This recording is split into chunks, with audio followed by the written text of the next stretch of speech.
Okay, good morning guys. Check na to ang fuel consumption sa Suzuki Hustler 4x2. Naka-off-road setup ang ligid. So, start na dari sa kuang location dari sa Boulevard.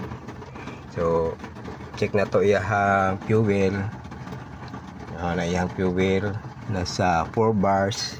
And then dari sa fuel tank level nasa 43.14%. So biyahe na ako padulong sa Magsaysay, bansalan to Magsaysay, tapos pabalik na po so, dagan sa mga 180 kilometers. So check po na to yung kalayon. So gamit ang speedometer dari sa itong kapaspasan dagan. So kung dagan ano yun, nasa 40 to 60. So start na ito itong engine.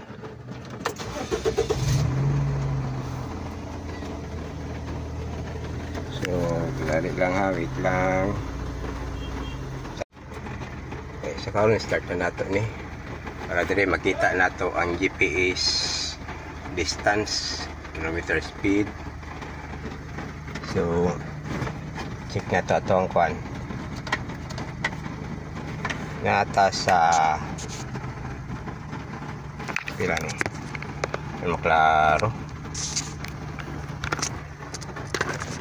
Check na to. Okay, 130,722 km or 2,570.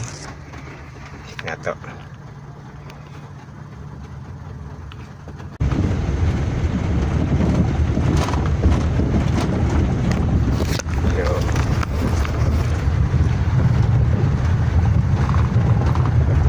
Speed nag-drive na ako around may 10 km per hour pa to ang dagan,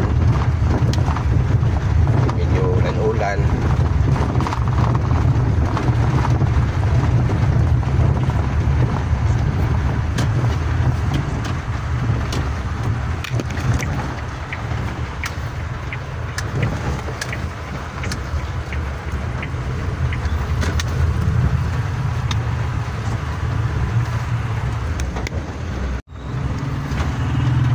So nag-aircon dahil no kali naka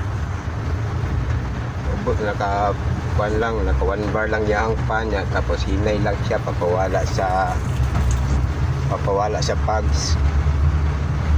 pag sa yahang windshield. Kaya kung di na mag-aircon na ni bugnaw ang panahon, naka-close ang window, magpag yun yahang kuan yang sa amin.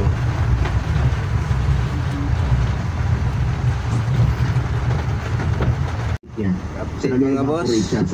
So kapag after 15 minutes na habang tumutuloy siya, naka-aircon ka, alam niyo po ba tulong po ito sa mga sa 2.6 km ng distance, yung traffic yun, yung ulan, yung tipong nalalaso na ang ito ang speedometer. Okay, nakakadali sa may ikulan turdool pa ito ang nadagan, di pa kayo layo, di pa kayo makita sa gas. Magpatubil ta guys dari sa Shell. So kung ang nadagan nasa 12.47 km kami nga mga driver dapat alerto ka nunay. Tumaranda yun ako EXL Makabuhay Plus Capsule kung para healthy sa mga pumasan but always nagapaminaw IFM. This is 93.9 IFM News Davao. IFM News, the leader in news and information. Unsa pa'y answer mo? Sa pa'y answer? Unsa pa'y answer? Matik! San Miguel Pel. Okay, update mga boss. Ini ang sulod sa fuel tank 65.1%. Ito ang nadagan 16.7 km. Ito ang odometer nasa 2587. Napo dari sa may to red area traffic light. Sa time check 11:17. So ang top speed na po 61.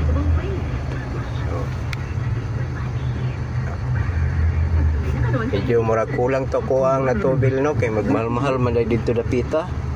67 ang litro sa unleaded. Aron malikay sa mga sakit. Kinahanglan ampingan ang So, panlawag. mo dungag siguro kung mga 50 ani or 100 sa natubil. So, update na ita.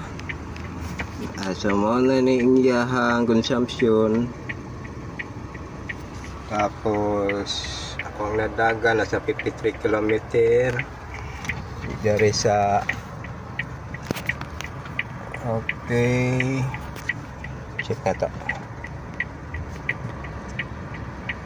Bali wala dahil kung nag-aircon. Ay, bunabog naman ang panahon. Naday ko karon sa Digos McDonald. Okay.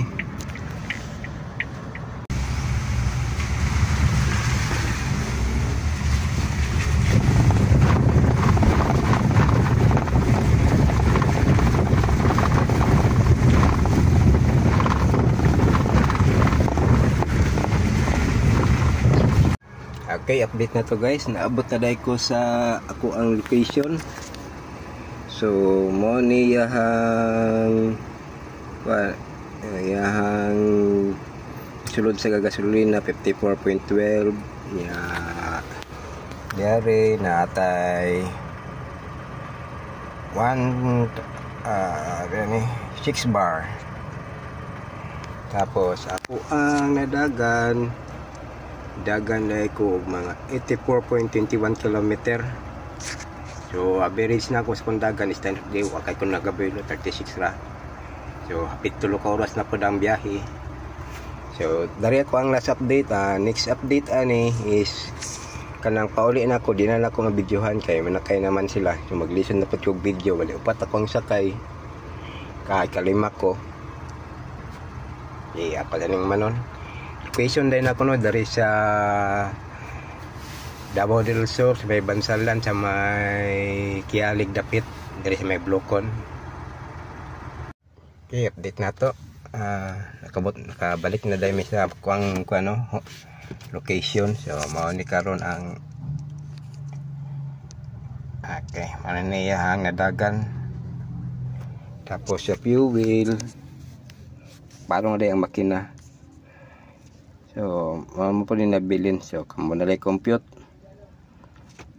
Pwede nakatubil ko og 500 ganina. 7 liter sobra.